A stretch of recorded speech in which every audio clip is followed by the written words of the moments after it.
Hi everyone, welcome to Viewers Drive and Fail 43. Oh, that was moronic. I'm sorry, Smush. Oh, darling. It's okay. My viewer's in the bad books, he's just woke the baby up. This video is sponsored by Car Vertical, and a bit later I'll be telling you how the new, more informative and user-friendly reports work.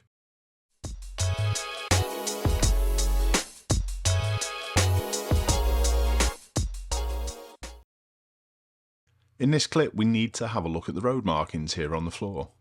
Both lanes can go to Skipton, no problems. And the car that we're watching is the blue Vauxhall in lane 2. Don't forget, they're in the leftmost lane that can go to Skipton. And it must be the next junction off, because both those road markings have gone from a right turn arrow to straight arrows. But now watch the blue car again.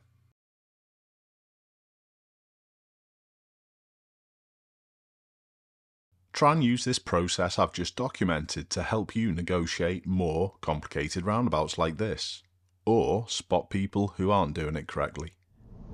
Watch the oncoming vehicles poorly overtake the cyclist.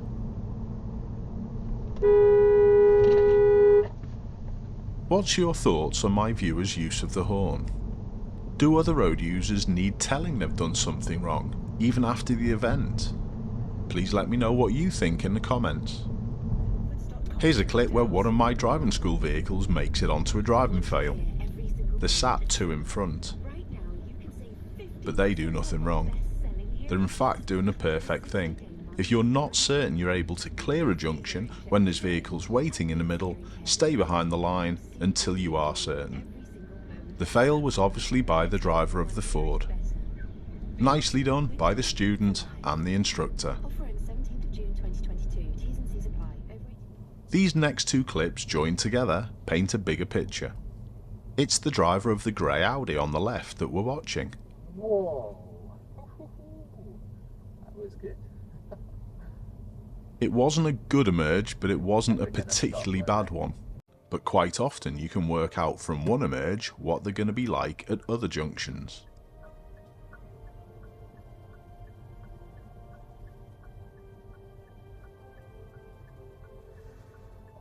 Gosh, they really hit that cyclist. They really are in a rush, aren't they?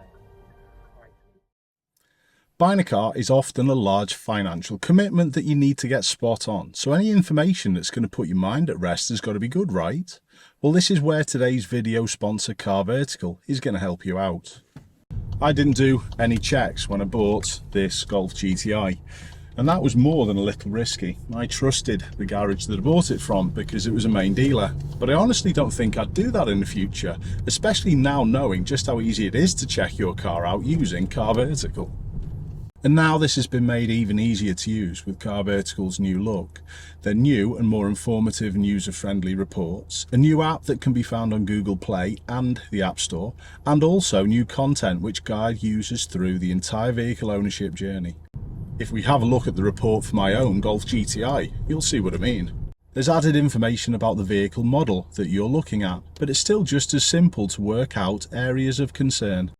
The only marker on my car was under the financial section, where it quickly showed me that the car is under a lease agreement, which I obviously know about. It even shows you the length of time of the term and who the finance company is.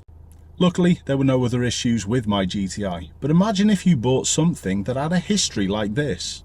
I think this is one that even Matt Armstrong couldn't put back together. So rather than taking that risk when you're thinking about your next potential purchase, please check out the links in the description, use the promo code Ashley to save yourself a further 10%, and it'll give you that extra peace of mind. We've got some Tesla footage, and this is from Liverpool, but it's not from me, it's from one of my viewers. And we're watching, again, Liverpool's famous taxi drivers. And it's the black taxi in lane 3 in the bottom left-hand quarter. And this is undoubtedly a last-moment decision.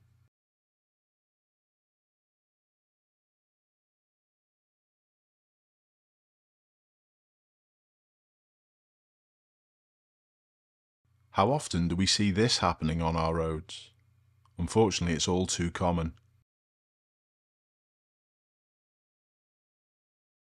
Imagine if my viewer had been going anywhere near the speed limit. Have a look at the silver Corsa that overtakes right across this junction.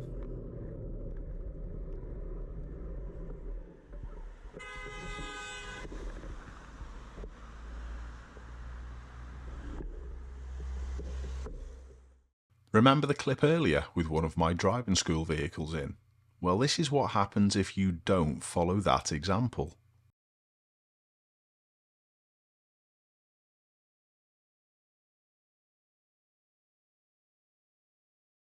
It always amazes me when people have passed the test, most of the things that they get taught get thrown out the window.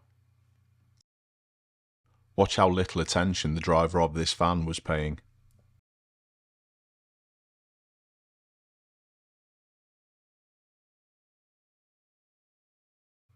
Truly scary one, that.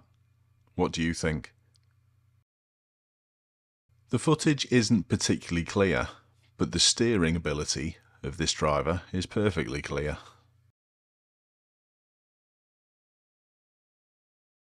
That was the first little clue, but it gets a lot worse.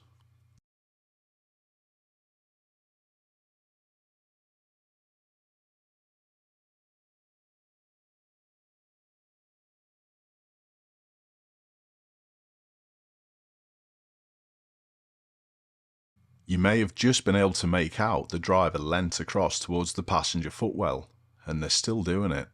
If you're that desperate to get something out of the footwell, just stop. It's not difficult. Were there clues this was going to happen before it actually did? Always being able to stop is important.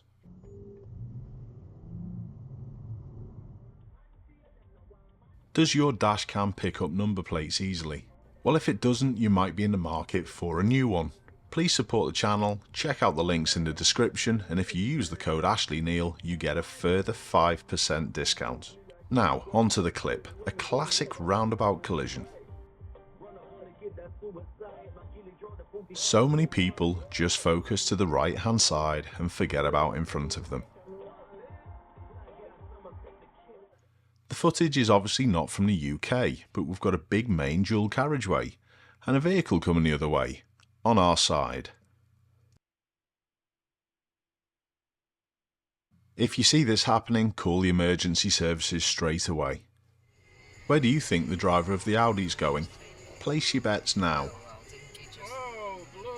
Wasn't that difficult to spot, was it? Another really dangerous overtake of a cyclist, this time by the worst type of offender, a lorry.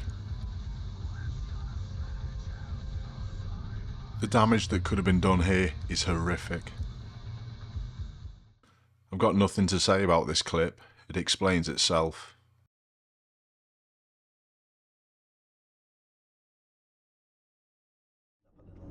Think about the earlier clip, the one with the grey Audi SUV, the repeat offender.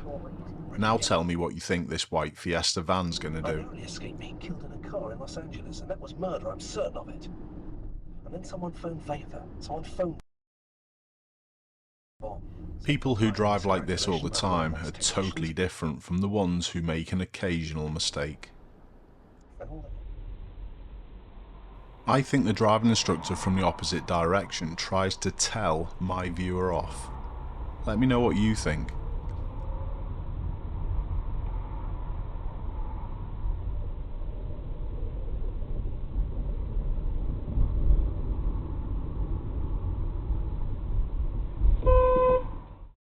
Do you think that was a reprimand?